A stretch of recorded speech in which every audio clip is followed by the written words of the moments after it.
Yen we chak mod bino koi dai penya Ajak Deng Chiengkou.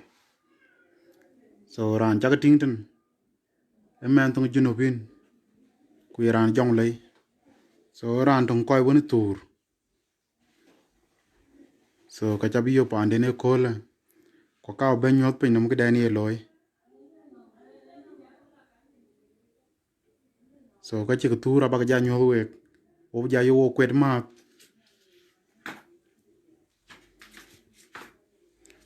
rele non junubin koi woni tur ale kwa cheke loy recognize gela da. So kana chane be yo chak ting ran ye tur lo be chmande. Koi ke kan ka chi ka tur chak ting yi kwal ma nyang ki chi turan. So ku jala ran chi man ma jirab dala. So chi tur jala ko ju ko ki chi Ajak Deng Chiengkou turan. So ja kan ki chi turan ku jala won welan da chi tur ku nyan tin da chi tur. So ku yen ki chi ma jirab dala turan.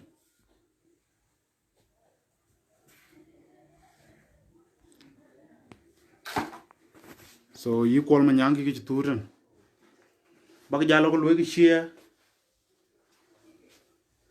yi nyan tin da chi turan akwai garen badangi ke yen. So ku jala mit ko panden a chi ke tur ai ke pien ke. So yen ran tong koi wen a chiro le ran pe da den la chol chana go nyot. So in ki chi ko tur na kene ku neng pyo bi tur kale ba ja contact ago gar Facebook nem de baden. So a ke tur ka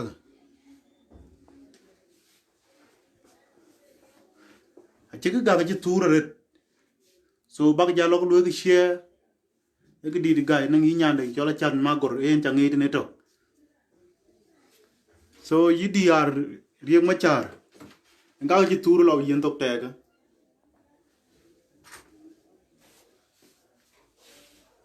yi nyan de chol dorcas. So dorcas ku to Facebook broting e yi tur ko ku dar man chen yi tur aye ko tur ku te ko gon panden yi rande ki changi te na ja mol ja nyawrek. So chi tur jala iran jar jem kwen ki ban ba chi jo tur sa salpa kir ma yadit. So chi tur la chi yenom jande ku gudi chol ma gon kot ngi ki tur ma goro gudi era mun jiro ngomaret chi gong ja ching na chi tur ya dam. So gong ki chak ting dan an bo hore te won go gai. So yim mo jeng dan ko gut atingen ga lele tur kok ko yira tat ken ga sur a che kun chi lo upgrade. So ku jala yima got ke ki ken gong ja ching nai ku bu je bechem da je turen natalio dit grana nyat.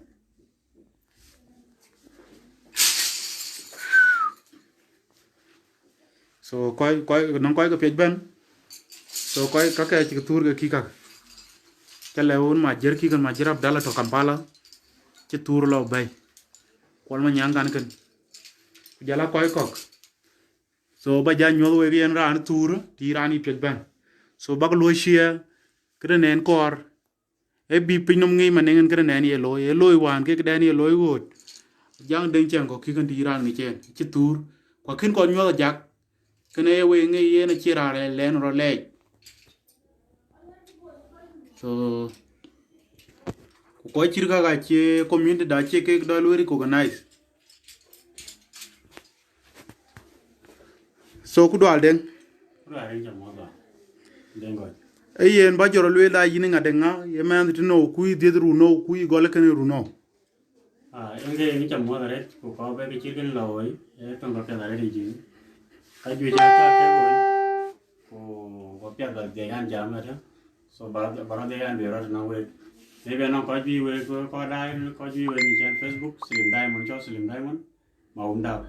so quan gia cho đen một tiền anh muốn bor pan cho jong estate quan gia là muốn đùa anh là đi đùa so anh gặp bà lòng đào kan basically now my art in cái mình chỉ là chính là chỉ đen rồi gia là có quần gia đai so cái duy jaga turin ni có duy có cả đó cái chuyện so cái này tôi gặp phải là đi ra bà cái đây cái chân cái as long as my friend kuchim or she my friend ni anh nhớ để xin boy so chan bà cái visa có cái đun tour I can just do it for you and kill us kulik but therefore I can just do it chan chỉ chết near nothing chỉ bên gì tin that's how it is so anh nhớ đây anh không pure willing Iran có tour anh không pure willing cả you highly welcome to my hotel to my palace this is my palace so cái tôi gặp phải là so cái duy trì cái chuyện của công ty có cái này thì có cái tao why cho nó trên space cái này là đấy Iran đại trên cũng nông sura Iran nhà my art I can appreciate chẳng có năng cái vấn bây giờ nên bảo vệ số so cái mình là nó nghe cái cái chuyện này maybe nó cái cho là hyper realistic hoặc non realistic so hyper realistic is that just sura tour actually go compare cái tour cái you cannot compare that cái tour cái that on a hyper realistic so ku cái materials I problem na materials ku cái one know that in ku cái tour cái tour cái so anong my art sa cái thing nghe lekin na can bend to the normal way when you nghe dekin có some materials I weak some pictures man cái thing I weak so cái pian de one nyar ja de Iran to beaten we are lo dia lo cái có charo promote you know có charo promote being an artist yiket cái tour cái duy có cái lôi cái này có cái benian bài so trong cái ran trong lệ ra đấy ran chán cho như cái chỉ cái jala ra un chap ja yuk tan tin jala ran chi den goit man chi ben cái ra un chi ni ja pe so cái ran trong mà dia ret chi war doi pin ko ku chi alo na chi jal bi yo cái man a great surprise so ya ra mun chagai re ti chok ran da won na de le ben le bogai so cái tuần cái lệ che re ran chi ra ngom man cha bi yur cái ran cho den go cho dai yo ken so ran tuần ga won ran le ba le re no le ba le jan mun ai ne ke ber tan tin ku be jar ki chira procession ken be lo I don't know how can I appreciate him so tuần ga won le che nai ko ro be nya wa bai cái won ni chi no in chi le ba no mar nya ku in cái lo ni ko ro quen that's how it is so ama ni cái chat ting cái lo ra urun cái jam ngoti en we chak le yo ko dai ben chukro nun chan ta ke wok lo ke share ke nen kor e bi pin nom ngi ke nen lui loy so ye tian wan ko e krichen do len awan ka ngo chabela chol ku le ngo le de ngen de ni loy ko ye tian hot so bada babela tiai be ke den yan rana nei so dien ko pin nom de ke ya loy kanan ayan mor ritin so we chak le yo ko dai loy ke de loy ke share so yindeng pin no da yin ki chiran mew tdik da yin ay ran lwel ten lwe du ba lwe kan la school so kan school barawe ba school ba liu tok so en ko luitin so ko jaga pej ban ye lwe un ye mondi no ko yen ge na an chara lwe won wa dia ni ara chamba rob dia kan le rot an chol deng maker ding mon bor pan chol jungle estate ko an jala ran uta dum wor an dit pan chola dum wor so en ka pan da kan en cái re che ka ya ko an jala ma kwa ja long pa ya jala ma kwa pa ya en so ko ju ja turu wotana en ken turu dia yo kwan ken turu dia nyana go yo bat ko ju ja tur so en ga ding ki chol ba to tur da du ba ji tur anwan re aturen ka lwe kwa jan jala tur so woni en goli ne yong ye ko lein go len ga pya da re di changu cái question cái pya bi ti Iran ku ba de cái jo ran un na de cái le be na ga ping tin so as in like my art sa da gol ku gol chana gol kan le biran de ting cái loy ten chi cái loy ku that cái chol art ko and after time baragam you know ko baragam chen chi cái loy cái chin tui you know I've been trying like my best chen ba ka loy chi ra ka ku cái picture to le bi chi 2 days or 3 days le bi jo ku yong loy to my best chen no like for me chan bang that whatever that good talent or banang ba perfect like others ni ka loy so cái chi ko yu bia le cái ti le ke yong u chier ga de cái mani loy yong u ba yu tin Dero you good how do you do this? No, cái jalla cái is that. Alu la ke loy a check around ben. E dia to kuna ale bijala ka ran ben chan sura bitur bin bin la nya. Kuna nya re ne de ke jiri kan pyo bani pyo ba pyo de. E ba ben tantin then get time for baro commit. You can for commitment, you know. Hey, nang koi request that so nang koi ka page ban ba surat ba nyotani. So abag jol wel yin. Yang akan. Yeah, nyanti Ethiopians. Chatom yo online then ke picture normal picture. Yeah, normal picture can so ke chatting ten Ethiopian. So go download lois. Can I when I call can chol ya. Don't know. Ato US. Can I Ajak Deng Chiengkou can? Wo ba chatting Ajak Deng Chiengkou. Chaga tinga chitur lo yen tok digin. Ran tong tege jare so nyara ga yue ga lois. That's why I know.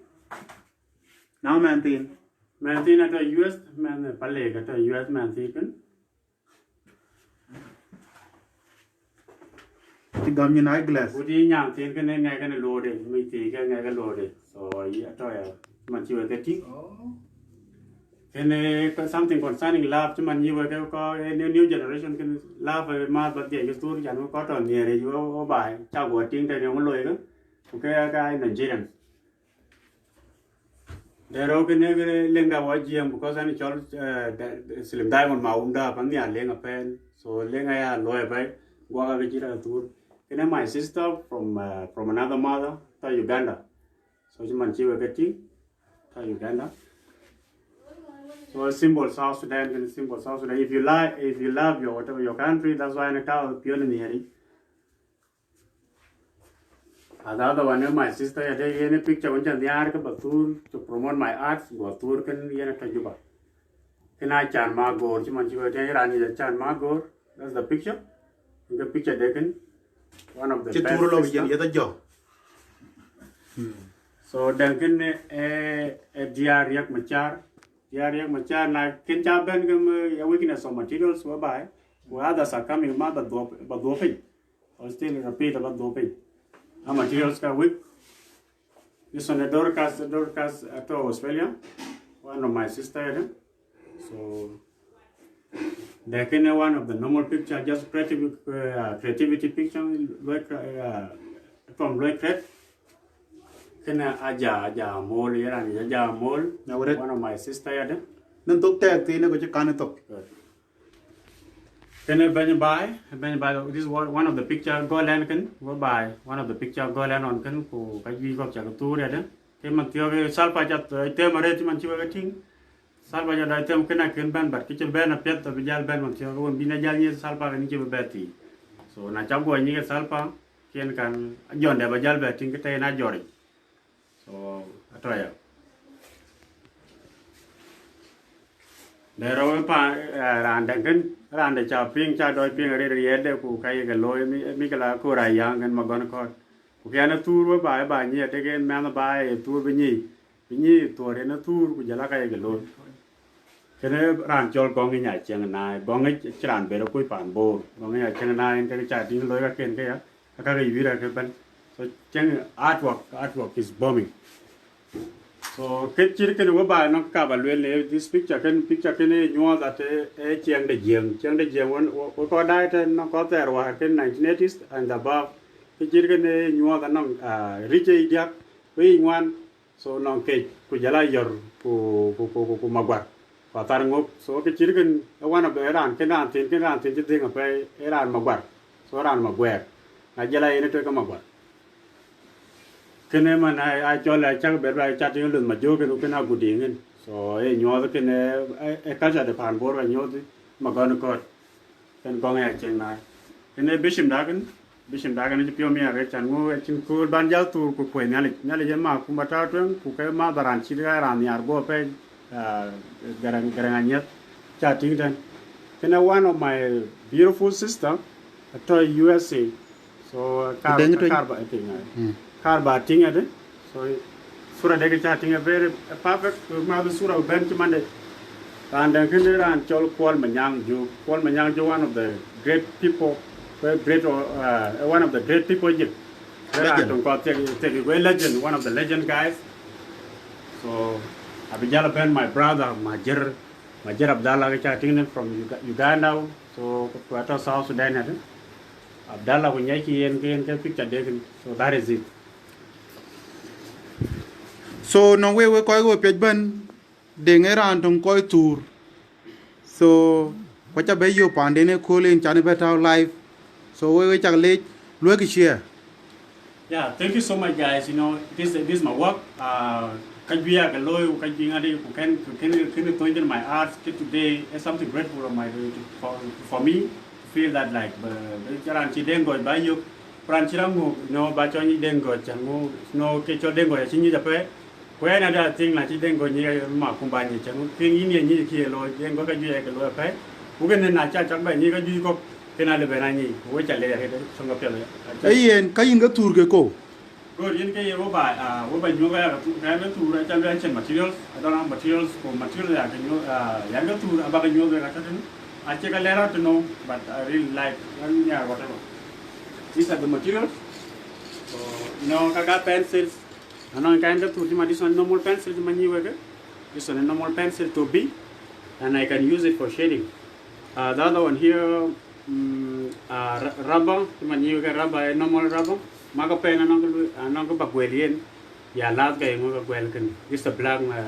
maka pen a black kan is on a shop na ya nong de banyo ga kaj bi ko liu nong and I can create my own whatever my own art chang we are perfect is something here so mane ken man tio ken na I took the real one ready made I called blending stamp so the ready made skin aliu bayode so then I create go ke chol paper go roll tightly so ban ke chol blending you know for me to blend so now look at the blend but lo shade part of shading so I shade it using this so blending stamp the eraser leave can end and what I do eraser I use something like a rubber can then I just try like to shape it yeah eraser but cool then I lightening the parts which is long to dark, long to light. So I use this one here. The real gal cord eraser. So gal cord through this eraser, no kitchen pencils. So I pura pay. So I call them mono zero eraser. So to mono zero eraser can in a car, but I live by yoga. So instead of Anang ran ti painting so where kai ko met pio red lel ko ju yin lo ilon piet alwe koy ko ke chol ba tour re che simple che man chan lel a ji de ga chale tour so ay ko ju lel ke adigi yi ko nyadi so ye ko ma ngor ne ran che ti pe den a che ker lel ga de ngoj ba de ker ti pe well, thank you so much ran ti ya etu ngapya da re yan mu yin chi ti ma de che baran ti yan kor ba ko an che ba ti e kina chai lo ke pelo bala nya ru ta se ka ba ko ka le balle ki yo mu che ka ju to ra chen painting materials aliu anh chính cái các tour đâu anh tàu pin đến anh lấy cái ai ra muốn cho pin anh em có cái anh lấy cái into cái trying to category whatever piece of materials của tôi cái so cái ai nó có ba quảng you know I like anh cho one that whatever anh lấy ba quảng so nó cái vấn đề lấy ba ran quảng or anh cái các mà sai I can do it nó cool trong trang cái lối but the problem is at school for school so I can't belong to give up cái chỉ cái này nhớ that ở trong cái one arts cái này cho cái modeling you know bài chụp you know đó rồi đây chắc cái đây theo một cái but cái là nhớ cái nông cái chỉ là chuột cái school cái đa nó bà cái yêu cái mà as long that cái nào quan trọng cái điền cái chuột cái ngoài này mình theo cái pencil xả liều nó paintings like painting there bà cái đời boy you know to paint cái đi đập phải you có cái in term of in form of painting I can do it but painting xả liều nó that's why cái chiêu cái tiếng cái painting I just have pencil work drawing portrait drawing cái but cái liều nó yeah so when I get now có bác cô như là bác cô it's something great for me right so tôi cảm nhận cái này chẳng mua cái chiêu that's one of my weakness I don't have materials này nhà in my Facebook cái bài lệ cái Facebook đi chợ gọi then you inbox me there bài lệ cái chiêu cái vấn đề gì nó nghe yelo bun Facebook du jagar nga yeah my Facebook is go Slim Diamond ma umdap content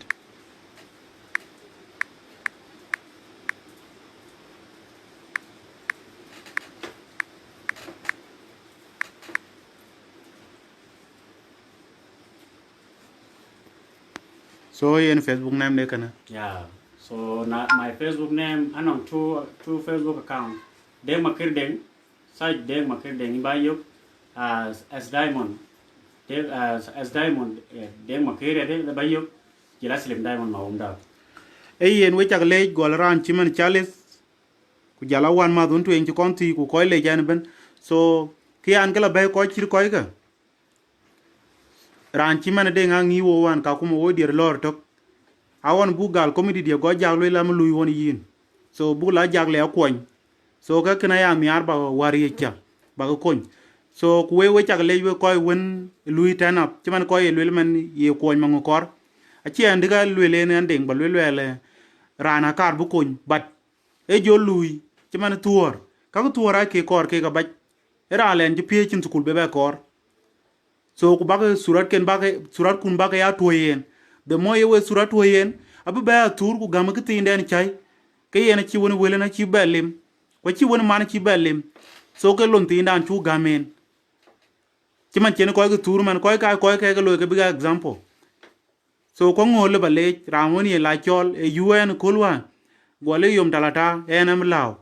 so ko penya jaga ayana free ko aya jaglel pour badi ran won lo ke pietin la bay so ka chin dien man cha ti ja jag ba le ran ka ba taw live badan kim taw ger da man dien kar so ko kana we le ke we ko ci gat pin ci man ran ci man Charles ku ko ju le ya na le Charles le ba lo in bok ba den ci woto so kana chani le jin Charles we jamor wala jamani yen so ku kaka a ce cin ga woni lo ko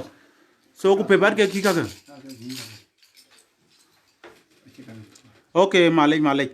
ti chan ti cho diamond ko gor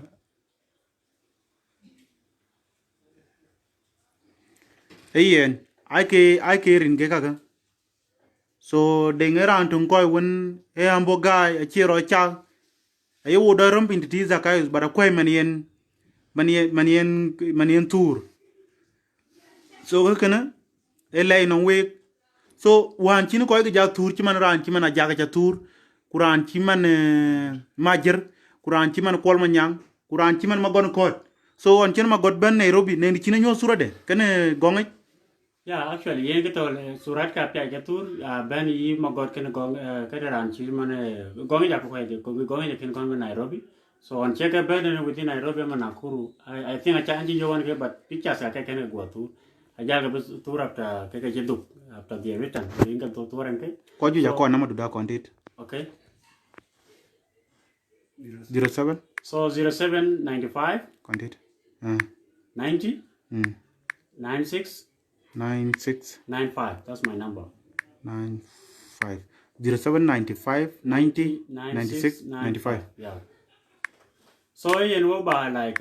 my artwork and it on take like bagay ko na de ka liu ni pi batur something I like it. Na can you da no nga chin skills. Skills is cool ke lo balos cool and then ba ka chir ko wa ni no ngin ba de ke ngati. Ne cha tin this is a new work. This is the new work. This one here. Low zoom batting.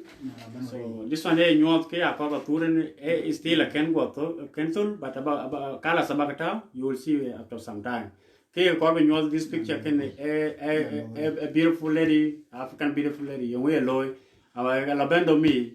Wacheta do that and then chatting. So na long jeng no den chong ni good. So alam ter when chiman chatting. So ku ken Madina kan cheta par ya chatting. E chogram tin ken moy masai kan in fact like cheko well loy zoom bati No wait. a cheko well ku ke ko bi nyol ten e ka sha ga nyol chatting mu ge chonya cholong de something like that ya mu nya cholong chin ku one day ka ko ku nong de ka ken e nyol da ko e ko ba tour still in da ngari ku ken e paper you know e paper kan e ko ran e chok the board e ke anti ken this is the body until you know like I load my art a called patient but I wipe in then could load what cheap time but it just a low math could all long better like do until we are perfect you know the commitment ke my art in ke load can in ga jolaping ya so that's how it is Yen we chak le we ko dai pin so number de kan ti ran ko ren chok daga chile yo Facebook chen do yo so bada gare ne number de na ama ba yo le wo to kale so ka ba yo ye man molen wele cha londe cha miar chan ko ju ja che lui ruai ai lui chol chran ben yal so en chuan ma cha kon be on ko ju ja pio be mier ku kole an chi ma di cha be wo chin kar won yen so ke kana yan pio mier benen ko ju won a gurgu ne man ku ngi kenen talen so ko be beting ci man ci wo deng bay ko la abne randen la bana le lwel ko bu tur ci man ma jere ca ting ma jere kan ki ceng du bur ka ki so ku jala kol ma nyankan so yong ci ma jere be lwel on kuran ci man Ajak Deng Chiengkou on cin ga tur nen kre galam ci be gamin wala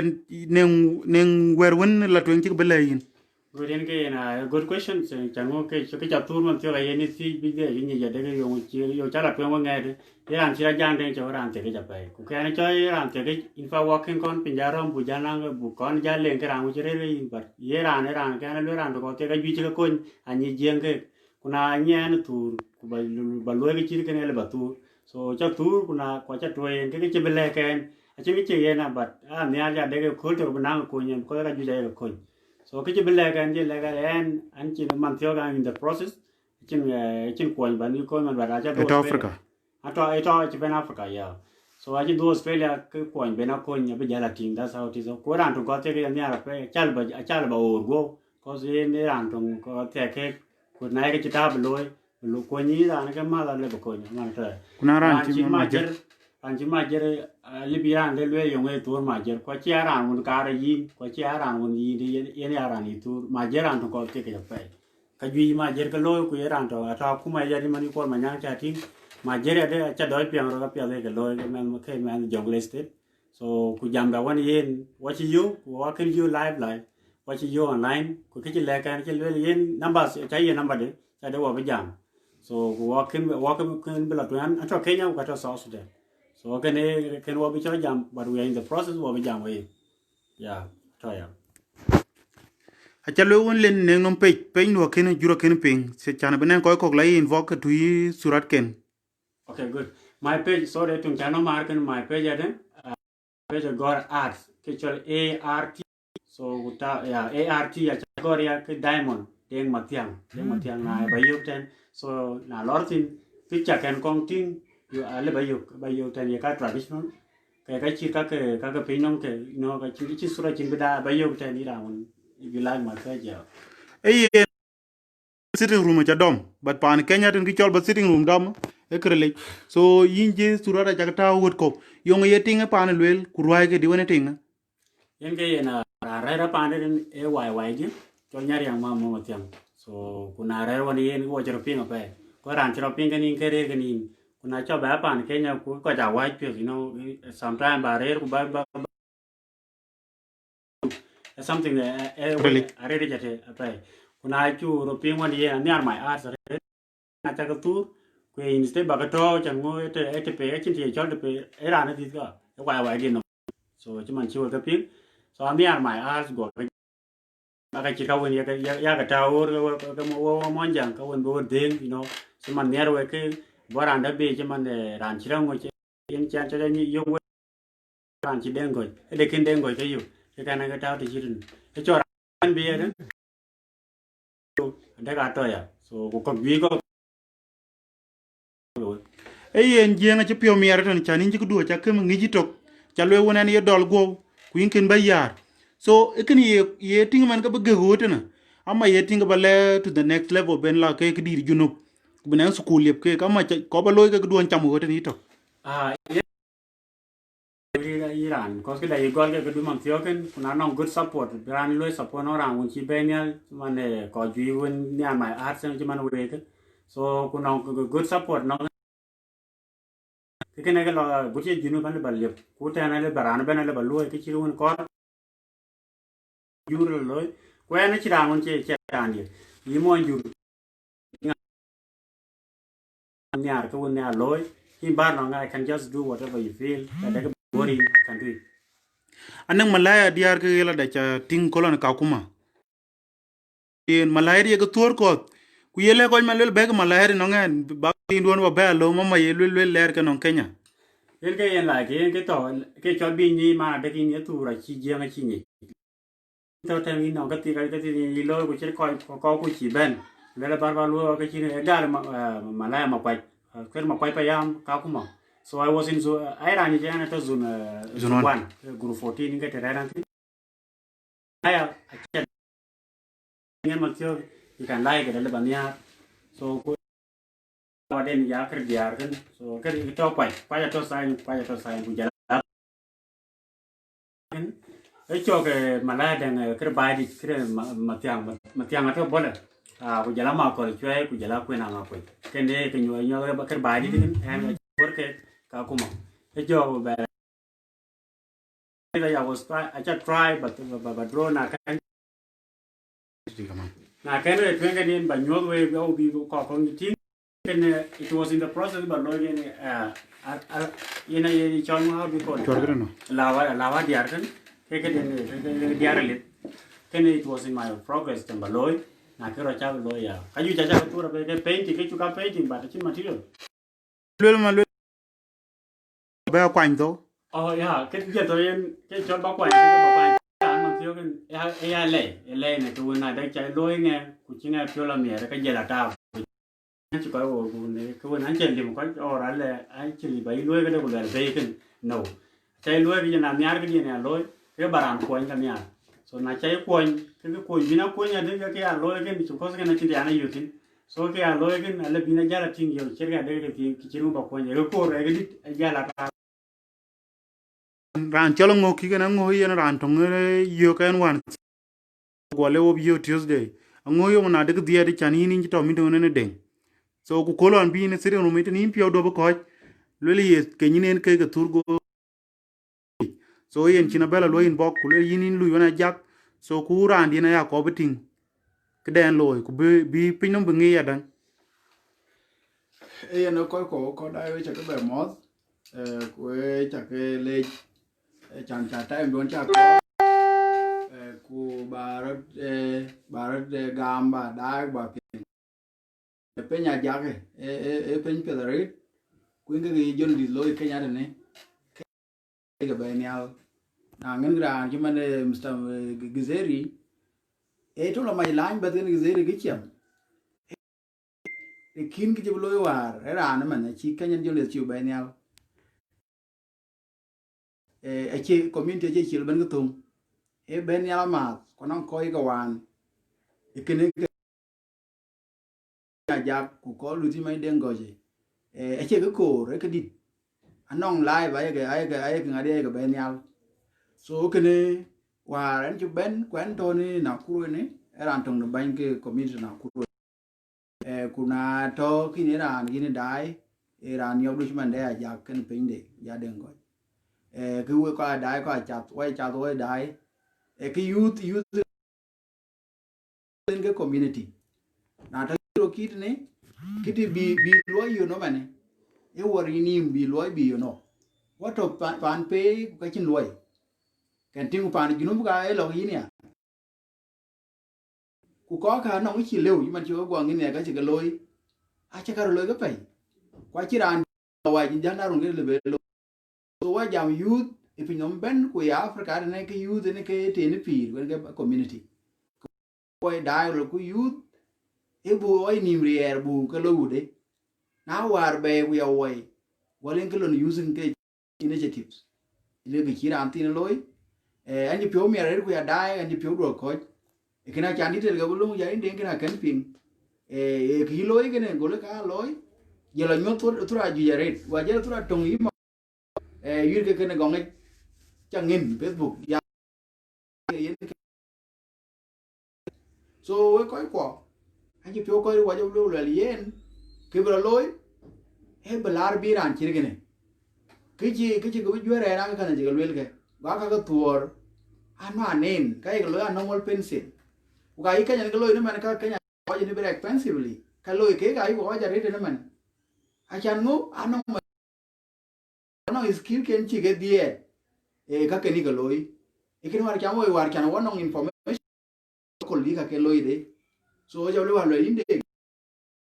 in ka chok ni den lo yo ya le inde an tin to ne ya ke ma ding ja wa ku ge ko wo yu ta rom tin a go yu che be ria ge unity Ari aga bana to ai ga tor yu ko lo ude e police ku jala ai ngadi jala wo ki panda bria ikene na ne ran tum kirman war madi war yen koje kira anda yu da le bengin war yen ngin le on bi logic madi that how change is na berben kam na ko ana ko ben ya ko yu da chi ni ar lu lo inde nge ko yu ka no talent ken ba be talent kon hey yen ne ranji ti pin chol William Abur so achai ko chol le male abur so aye le pencil duon ka ko kor ke ka ye kam de lu ko kos ping cái cho các cái tuổi cái mình theo cái giá trị den price so long so thì so cái chuyện cái mà lấy bật lẹ với cái cái maybe là ayo cái nó làm cho con thì cho mình đuni brother cái ran cái này cho bây giờ là cái chuyện $300 lấy bật cái chỉ quay chỉ lôi cost nó cái duyên bán cái tuổi beginning cái cho ra là cáiแบบlà bật chắc là bảo go mà chỉ $300 lấy bật đấy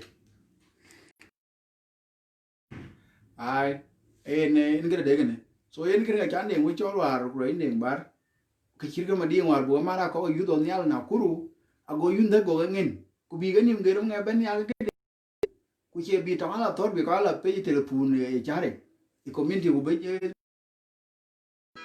ke ne ka yi wo ke ne ka an lo ya wa so ani da ni pyo mi re ku lon chi de ga lo chen ben lo response acha be nyal re cho bên nhà rồi coi quả số ran chín bạn đốn cũng bí đá rồi bây giờ đai nữa rồi có đai của nhiều kiến cái chín cái này cái phe là red cái phe nhưng mà này cái phe là red số cái gói cái nó thua cái thua cái đấy mà này bằng cái good pen thì nó thua yung gì đấy camera ấy वो cái thul cái men telepon du của tôi cái bi của lôi này material của lôi chứ mình du của lôi cái lôi frame của thao mà cái quần cái lôi ai có gọi trong Kenya cái lời của cái nó có bu use bu cái agenda use initiative event ya ga ken ku be supported ago go mi akola go de kan ting kuna ai ken tu kul bebe jongle state kwale bi tu kul bebe ngade jupa kan ting ku yi ka kwa yi ga loy wona tur bi ka bi ga loy so tu kul ga mi ha den le to bai ti au ben yal ku yin ke sa employment a chi bra job be ke ta la au ben yal so ke ngai go ga nya re ku nga na ngin wa re be ta lan be ke ben yal e yen in chale jango so ke gi ka ga ka woni ke chi loy ban a cha go ba nyo tok tok so chu go chi tuor go ban granya kang chi tur ti so ku jala nyir ko chi tur jala ko chi mani gong ma gon ko ka dai so e cha set ke 40 minute e en lo ni lo ke ne ding so kwa mngur ka cha community kaman out te wo mit ko e wo ko tin kan ko lo ke mane tu kulen jen ko ni ba pin but ko kan talent pin so kana be wo chat len corona len to mia ko ju ja bu ko bay mia ira ko kuy menen ngi pie de loy so kana we chak le ya ga yan loy follow tenen ngi so ku ya ke support ya en cái nó bài cha tiếng cái gì chỉ đến coi cái lối của là cái gì cha chỉ cái thế nó qua cha du cái đến nào đấy là bằng nghe lối là nó chỉ đến vậy nó is that I nó chỉ đi to school from 4 which is from 4 year but I like university so when I cái lo cái cha đấy cha bữa đấy là lo because like I chỉ cho lấy ra của nó talent you can just try like but lo settle nó mang coi bên những ngồi đến của lo cái chỉ là university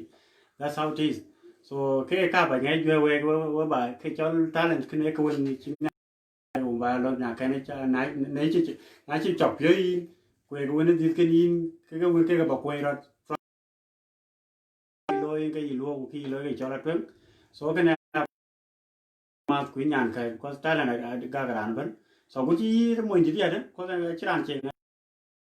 so cái lôi cái vấn đề năng bật hiện tem mà never give up never give up try your best ya develop when you learn man theo cái bi cho như ra vào ra được ku bi ja ni ro ne wan ko bi ko ke to kan so ki lo man thio ke yi lo amana to so lweran chol William Abur lwel ba jalo la komeni baden ko chi yok ba in bok ba jo in bok so ku chukron du ka ga ja du tena so wo ja ko jiten chaka bu telephone number de ta kor ko je 07 95 95 90 90 96 96 95 95